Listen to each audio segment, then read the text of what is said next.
የሰው ልጆች በዚህ ምድር ላይ ስንኖር አንድ እጅግ አሳማሚ ነገር ግን ነፃ የሚያወጣን እውነት የሚገለጥበት ቀን በሕይወት አጋጣሚ ውስጥ ይመጣል። ያኔም በዙሪያችን ያሉት አብዛኞቹ ድምጾች ወደ ተሻለ የሕይወት መስመር ጠቋሚና አመላካች ድምጾች ሳይሆኑ ተራ የገደል ማሚቶዎች መሆናቸውን እንረዳለን። ደካማና ልማዳዊ ጠባይ ያላቸው የገደል ማሚቶዎች ሆነው እናገኛቸዋለን። በሰው አፍ ውስጥ የሚናገሩ ፍርሃቶች እንደሆኑ ይገባናል።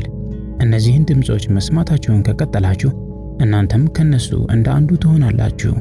በራስ መተማመን ማለት ድምፅን ከፍ አድርጎ መናገር፣ ትዕቢት አሊያም የማይሰበር በመምሰል የሚቀርብ ጥልቀት የሌለው ድራማ የሚመስላቸው ሰዎች አሉ። በራስ መተማመን ግን በብቻነት ውስጥ የሚደረግ ውሳኔ ነው። ሕይወታችሁ በሌሎች ሰዎች ተለዋዋጭ አስተያየቶችና ሐሳቦች እንደማይመራ አውቃችሁ አቋም የምትይዙበት ውሳኔ ነው። ሰዎች የሚያደርጉትን ጠንቅቀው የሚያውቁና የሚረዱ ይመስላችኋል? አትሳሳቱ፣ አያውቁም። ሰዎች የተለያዩ ድርጊቶችን ሲፈጽሙ እየገመቱ ነው፣ እየደጋገሙ ነው፣ ጉዳዩን ለመላመድ እየሞከሩ ነው። እናንተ ግን እነሱ ይፈርዱብኛል በሚል ስጋት ማድረግ ከሚገባችሁ ድርጊት ትዘገያላችሁ። አሳዛኙም ነገር ይሄ ነው። ማንነታችሁ የሚገለጥበት ጫፍ ላይ ቆማችሁ ወደፊት ከመራመድ ይልቅ የገዛ መንገዳቸውን ከዓመታት በፊት ትተው የሄዱ ሰዎችን የይሁንታና ፈቃድ በመጠባበቅ ራሳችሁን ታቅባላችሁ። ልብ በሉ፣ የሰዎች ስብስብ እውነትን አይፈጥርም፣ ምቾትን ነው የሚያስጠብቀው። ምቾት ወይንም ኮምፈርት ደግሞ የለውጥ ጠላት ነው። አስተውላችሁ ከሆነ ለራሳችሁ ማሰብ የጀመራችሁ ቀን ተቃውሞ ይገጥማችኋል። ተቃውሞ የሚመጣባችሁ ስህተት ስለሰራችሁ ሳይሆን ብርቅና በጣም የተለያችሁ ስለሆናችሁ ነው።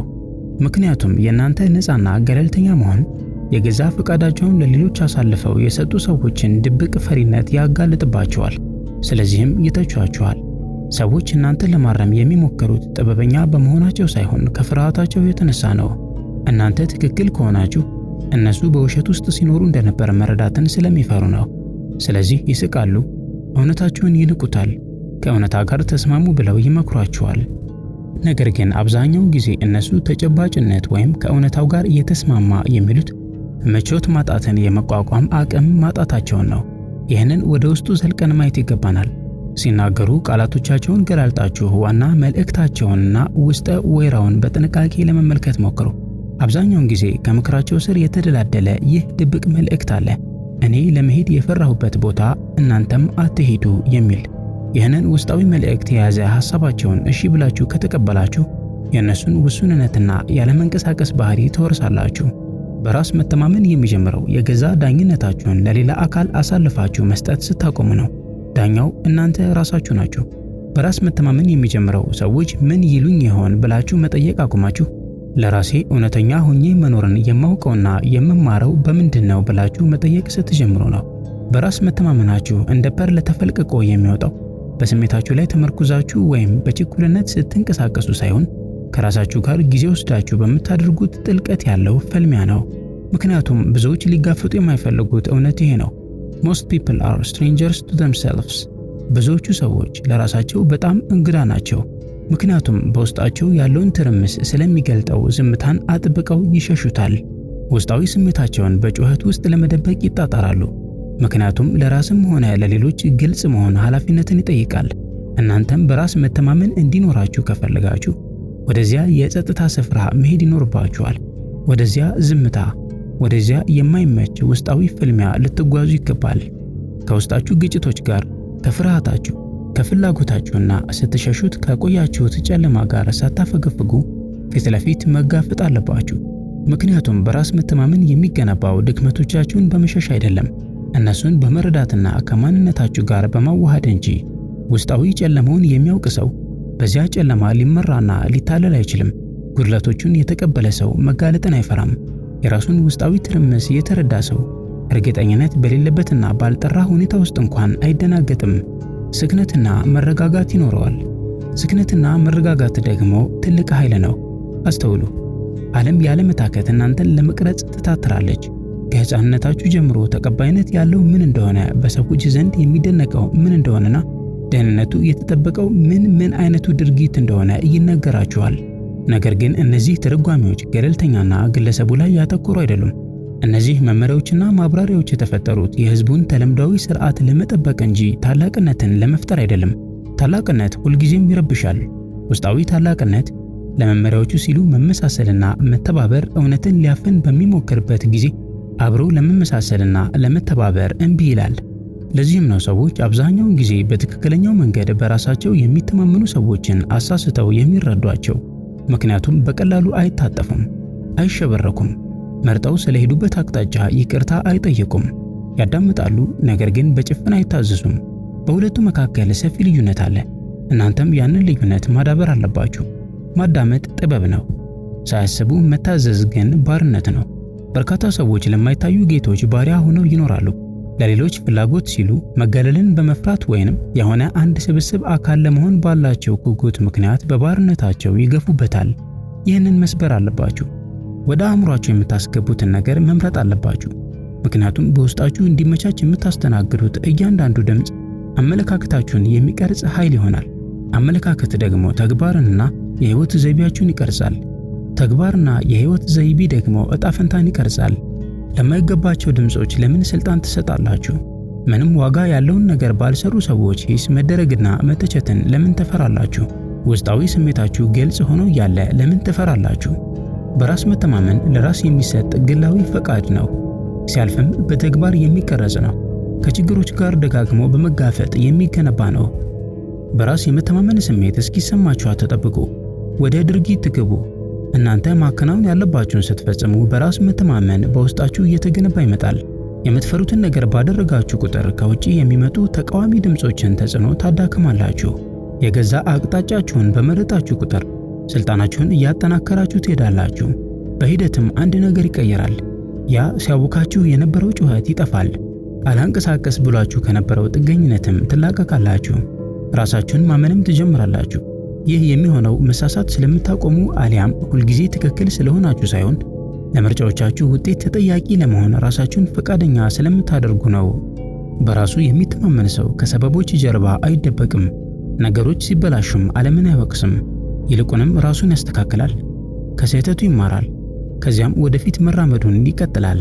ምክንያቱም ውድቀት ውርደት ሳይሆን ለለውጥ የሚያግዝ ጠቃሚ መረጃ መሆኑን ይረዳል። ነገር ግን ይህ አይነቱ አስተሳሰብ በብዙዎች ዘንድ ብርቅ ነው። ምክንያቱም እነሱ ውድቀትን በማንኛውም ዋጋ ይሸሻሉ። ደህንነታቸው እንዲጠበቅ ሲሉ ትንሽ ሆነው መቅረትን ይመርጣሉ። ከሚቻለው ነገር ይልቅ የሚገመተውን ወይንም የተለመደውን አካሄድ ይመርጣሉ። ከዚያም የገዛ ፍርሃታቸውን በእናንተ ላይ ሊጭኑ ይፈልጋሉ። እንድትዘገዩ ይነግሯችኋል። ጥንቃቄ እንድታደርጉ ይነግሯችኋል። ሪስክ እንዳትወስዱ ያስጠነቅቋችኋል። ነገር ግን ከላይ ከምትሰሟቸው ቃላቶች ጀርባ እናንተም እኔ ባለሁበት ቦታ እንድትቀሩ እፈልጋለሁ እያሏችሁ ነው። የሚሉትን በሙሉ ልባችሁ ከሰማችኋቸው ምን ማድረግ እንደምትችሉ ሳታውቁ ትቀራላችሁ። ሌላ ሰው የኖረውን ህይወት ደግማችሁ ትኖራላችሁ። የአቅማችሁን ጥቂት ክፍል ብቻ ይዛችሁ ትቀራላችሁ። በውስጣችሁ ደግሞ ያ የማይታየው ያለመርካት ስሜት ይሰማችኋል። ያልተነገረ ጸጸት በሆዳችሁ አዝላችሁ ትኖራላችሁ። ምክንያቱም ነፍሳችሁ መሆን የነበረባትን ማንነት አትረሳም፣ እንደዋዛም አትተወውም። በእርግጥ ራሳችሁን በሌላ ነገር ልታዘናጉ ትችላላችሁ። ምክንያትና ሰበብ ልትደረድሩም ትችላላችሁ። ነገር ግን ያንን የነፍሳችሁን ድምፅ ለዘላለም ማጥፋት አትችሉም። ስለዚህ ዋናው ጉዳይ ያንን ድምፅ መስማታችሁ አይደለም። ጉዳዩ ለድምፁ ለመታዘዝ ፈቃደኛ ናችሁ ወይ የሚለው ነው። በራስ መተማመን ብቻችሁን የሚያስቀራችሁ ቢሆን እንኳን ለውስጣዊ እውነታችሁ እንድትታዘዙ ያስገድዳችኋል። የሰዎችን ይሁንታ ቢያሳጣችሁ እንኳን ብቻችሁን እንድትጓዙ ቢያስገድዳችሁ እንኳን ያንን የነፍሳችሁን ድምፅ እንድትታዘዙት ይጠይቃችኋል። ምክንያቱም ብቸኝነት የመንገዱ አካል ነው። ይህ ብቸኝነትም ቅጣት ሳይሆን ወደ ላይ መስፈንጠሪያችሁ ነው። በብቻነት ውስጥ ለሰው የምታሳዩት ትዕይንትና የምትሰሩት ድራማ ይወገዳል። ለማስደመም ስትሉ የምትደክሙለት ሰው የለም። ልክነታችሁን እንዲያረጋግጥላችሁ የምትፈልጉት ሰው የለም። ያላችሁት እናንተና ሐሳባችሁ ብቻ ናችሁ። እናም እዚያ ጋር በጽናት መቆም ከቻላችሁ፣ ያለማንምና ውጫዊ ድጋፍ መቆም ከቻላችሁ ያኔ የማይናወጥ መሰረት ገንብታችኋል ማለት ነው። ብዙ ሰዎች ግን ይህንን መቋቋም አይችሉም። ፈጥነው ወደ ጩኸትና ጫጫታው ይሮጣሉ። ወደ መዘናጋታቸው ይመለሳሉ። ምን ማሰብ እንዳለባቸው ወደሚነግራቸው የምቾት ስፍራ ይመለሳሉ። ምክንያቱም ራስን ችሎ ማሰብ ከባድ ነው። ዲሲፕሊን ይጠይቃል፣ ድፍረትንም ይጠይቃል። ለመሳሳትና ለመማር ፈቃደኛ መሆንን ይጠይቃል። ሆኖም ግን የነጻነት ትልቁ ዋጋ ይሄ ነው። በራስ መተማመን አንዱ የነጻነት አይነት ነው። ከመመሳሰል ነጻ መሆን፣ የሰዎችን ፍርጃ ከመፍራት ነጻ መሆን፣ ከመጠን በላይ ኦቨርቲንክ በማድረግ ራስን ሽባ ከማድረግ ነፃ መሆን። ነፃ ስትሆኑ ያለምንም ግራ መጋባት ትንቀሳቀሳላችሁ። አስባችሁ ትናገራላችሁ። ግብ አስቀምጣችሁ በዛ መሰረት ክንውናችሁን ትተገብራላችሁ። ይህ የሚሆነው የሁሉንም ነገር ውጤት እርግጠኛ ሆናችሁ አውቃችሁት ሳይሆን ከገዛ አቅጣጫችሁ ጋር ስለተጣጣማችሁ ነው። ይህ ከፍላጎታችሁና ከመንገዳችሁ ጋር መጣጣም ደግሞ ውስጣዊ ጥንካሬን ይፈጥርላችኋል። ይህንን አስታውሱ። በራስ መተማመን ማለት ሁሉንም ምክር መቃወምና ማጣጣል ማለትም አይደለም። ይሄ ድንቁርናና የአስመሳዮች ሥራ ነው። ዋናው ጥበብ ያለው በማጣራት በመለየትና በመመዘን ውስጥ ነው። ማዳመጡን ታዳምጣላችሁ፣ ነገር ግን የውሳኔው ባለቤት እናንተ ራሳችሁ ናችሁ። የተነገራችሁን አማራጭ ከግምት ታስገባላችሁ፣ ነገር ግን የመጨረሻውን ምርጫ የራሳችሁ ታደርጉታላችሁ። ምክንያቱም በመጨረሻም ከውጤቱ ጋር የምትኖሩት እናንተ እንጂ እነሱ አይደሉም። ታዲያ ዋጋውን ለማይከፍሉ ሰዎች ለምን ውሳኔያችሁን አሳልፋችሁ ትሰጣላችሁ? ይህ አይነቱ ድርጊት ምንም ትርጉም አይሰጥም። ሆኖም ግን በየቀኑ በየቦታው ይከሰታል። ሰዎች የሌሎችን ፍላጎት ለማርካት ሲሉ ውስጣዊ ምሪታቸውን ይተዋሉ። እውነተኛ ማንነታቸውን ተቀባይነት ለማግኘት ሲሉ በሚያደርጉት ጭንብል ይለውጡታል። በዚህም ራሳቸውን ያጣሉ። እንዲህ አይነቱን ስህተት አትስሩ፣ ምክንያቱም ይህ ራስን እንደማጥፋት ነው። የፈለገ ብትጥሩ መንገዳችሁ ፈጽሞ እንደነሱ አይሆንም። ፍጥነታችሁ ከነሱ ጋር አይገጥምም። ራዕያችሁንና ፍላጎታችሁን ሁሉም ሰው አይረዳውም። ሕይወት የምትሰራው እንደዚህ ነው። ምክንያቱም ኦሪጂናል የሆነ ነገር በጅምላ ተቀባይነት ሊኖረው አይችልም። ሁሉም ሰው ከእናንተ ጋር የሚስማማ ከሆነ እያሰባችሁ ሳይሆን እያስተጋባችሁ እንደሆነ እወቁ። በራሳችሁ ማሰብ ስትጀምሩ ድጋፍን ሳይሆን ተቃውሞን ጠብቁ። ሰዎች እንደማይረዷችሁም እወቁ። አንዳንዴም መገለል ይኖራል። ነገር ግን እነዚህን የውድቀት ምልክት አድርጋችሁ ሳይሆን ከተራነት እየወጣችሁ መሆናችሁን የሚያሳዩ ምልክቶች አድርጋችሁ ውሰዷቸው። ተራነት ደግሞ ሁልጊዜም ታላቅ የመሆኛውን መንገድ ይቃወማል። አሁን ጠለቅ ብለን እንጓዝ። በራስ ስለመተማመን ብዙ ሰዎች የሚሸሹት አንድ እውነት አለ። እውነተኛ በራስ መተማመን እንዲኖራችሁ ከፈለጋችሁ የመወደድ ፍላጎታችሁን መተው አለባችሁ። በእርግጥ ይህንን ስንል ከሰዎች ጋር ያለን ግንኙነት አስፈላጊ ስለሆነ ሙሉ በሙሉ ከውስጣችሁ እንድታስወጡት ሳይሆን ነገር ግን እንዳይቆጣጠራችሁ በሚያደርግ ደረጃ ማለታችን ነው። ምክንያቱም የመወደድ ፍላጎት እጅግ ጠንካራ ከሚባሉት አሳሪ ሰንሰለቶች መካከል አንዱ ነው። ቃላቶቻችሁን እንድታለሰልሱ ያደርጋችኋል። አስተያየታችሁን እንድታለዝቡና ምኞታችሁንም እንድትደብቁ ያደርጋችኋል። በሂደትም ለእውነት ሳይሆን የሰዎችን ይሁንታ ለማግኘት የተሰራችሁ አይነት ሰው ትሆናላችሁ። ይህ ትልቅ የስነ ልቦና ድክመት ነው። ምክንያቱም በራሳችሁ ውስጥ አልተመሰረታችሁም። ከሰዎች በሚሰጣችሁ ምላሽ የምትነዱ ተንሳፋፊዎች ናችሁ። በራስ መተማመን አንድ መራራ እውነትን እንድትቀበሉ ይጠይቃችኋል። ሁሉም ሰው አይወዳችሁም። ልብ በሉ። አንዳንዶች በተሳሳተ መንገድ ይረዷችኋል፣ አንዳንዶች ይቀኑባችኋል፣ አንዳንዶች ደግሞ እናንተን ለማዳከም ይሞክራሉ። ይህ ሁሉ ግን ሊያስቆማችሁ አይገባም። ምክንያቱም የእናንተ ኃላፊነት በሁሉም ዘንድ ተቀባይነት ማግኘት ሳይሆን ከውስጣችሁ ጋር መጣጣም እንዲኖራችሁ ማድረግ ነው። ከእሴቶቻችሁ ጋር በሚስማማ መልኩ መኖር መቻልና መንገዳችሁን በታማኝነት መከተል ነው። ይህንን ማድረጋችሁ ግጭት የሚፈጥር ከሆነ ግድ የለም ይፈጠር። ግጭት ይሞርዳችኋል፣ ብቁ ሰው ያደርጋችኋል። እዚህ ጋር ግን ይህንን ከትዕቢት ጋር እንዳታቀላቀሉት ሳላሳስብ ማለፍ አልፈልግም። ትዕቢት ማለት የበላይነት የሚመስል ስጋት ወይንም ኢንሴኪዩሪቲ ነው። የሚመጣውን ትችት ሁሉ የምትቃወሙ ያደርጋችኋል። አዲስ ነገርን ለመማር እምቢ እንድትሉ ያመቻቻችኋል። በራስ መተማመን ግን ክፍት ነው የሚያደርጋችሁ። ራሳችሁን ሳታጡ ሌሎችን ማዳመጥ እንድትችሉ አቅም ይሰጣችኋል። ዋናውን ማንነታችሁን ሳትተዉ ራሳችሁን እንድታስተካክሉም ያመቻቻችኋል። ይህ ወሳኝ ሚዛን ነው። ምክንያቱም ያለሱ ወይ ግትር ወይ ደካማ ትሆናላችሁ። በራስ መተማመን የሚኖረው መካከለኛ ቦታ ላይ ነው። ተለዋዋጭ ቢሆንም ግን ጽኑ ነው። ክፍት ቢሆንም ግን መሰረት ያለው ነው። አሁን ራሳችሁን ጠይቁ። ማንም በማያያችሁ ጊዜ በእርግጥ ምን አይነት ሰው ናችሁ? ምንም አይነት ጭብጨባ፣ አድናቆት ወይም ዕውቅና በሌለበት ጊዜ ምን አይነት ሰው ናችሁ? እውነተኛው በራስ የመተማመን ደረጃችሁ ያለው እዚያ ነው። ምክንያቱም ከውጪ የምንቃርማቸው ሽልማቶች በዓለም አተያያችን ላይ ቅዠትን ሊፈጥሩብን ይችላሉ። ማለትም ጥገኛ ሆናችሁ እያለ ጠንካራ እንደሆናችሁ እንድታስቡ ሊያደርጓችሁ፣ አለፍ ሲልም ሊያሳምኗችሁ ይችላሉ። እነሱን ካስወገዳችሁ ግን እውነቱ ይገለጣል። ስለዚህም ራሳችሁን ብቻችሁን ሆናችሁ ገንቡት። ዲሲፕሊን አዳብሩ። አስተሳሰባችሁን አጥሩ። ውስጣዊ ፈቃዳችሁን ወይም ዊላችሁን አጠናክሩ። መሰረታችሁ ውስጣዊ ሲሆን ምንም አይነት ውጫዊ ነገር ሊያናውጣችሁ አይችልም። በጊዜ ሂደትም ሰዎች ልብ ይሏችኋል። አንዳንዶች ይህንን ማንነታችሁን ያከብሩታል፣ ሌሎች ደግሞ ስጋት ይሰማቸዋል። በዚያን ጊዜ ግን ይህ ለእናንተ ግድ አይሰጣችሁም። ምክንያቱም በእነሱ እይታ ላይ ጥገኛ አይደላችሁም። የገዛ እይታችሁን ገንብታችኋል። ኃይል የሚጀምረውም እዚህ ጋር ነው። ስለዚህ ይህንን አስታውሱ። ሰዎችን ለማስደሰት ስትሉ የውስጥ ስሜታችሁን ዝም ባሰኛችሁ ቁጥር ከማንነታችሁ ላይ አንድ ቁራጭ ታጣላችሁ።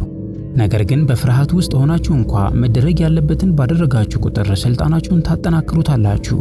ከስብስቡ ይልቅ የገዛ መንገዳችሁን በመረጣችሁ ቁጥር መሆን ወደ ነበረባችሁ ማንነት ትቀርባላችሁ። ቀላል ጉዞ አይደለም፣ ምቾትም አይሰጥም። ነገር ግን በጣም አስፈላጊ ነው። አሁኑኑ የተለየ ምርጫ ማድረግ ትችላላችሁ። ዝግጁ ነኝ ብላችሁ እስክታስቡ አትቆዩ። የሌሎችን ውሱንነት ለማርካትና ለማሟላት ስትሉ ከእንግዲህ እንደማታንሱ ወስኑ። ከዚያም በተግባር አስመስክሩት። ምክንያቱም በመጨረሻም በራስ መተማመን እምነት አይደለም፣ ልምምድና ዲሲፕሊን ነው። በዓለም ላይ በግልጽነትና በጽናት የመጓዝ መንገድ ነው። መንገዱን አንዴ በትክክለኛው ሂደት ከገነባችሁትም ምንም አይነት ድምፅ ከናንተ ሊነጥቀውና ሊያፈርስባችሁ አይችልም። የተከበራችሁ የሰው መንገድ ተከታታዮቻችን፣ የዛሬው ዝግጅታችን ይህንን ይመስል ነበር። በቀጣይ በሌላ ዝግጅት እስክንገናኝ በያላችሁበት ሰላማችሁ ይብዛ።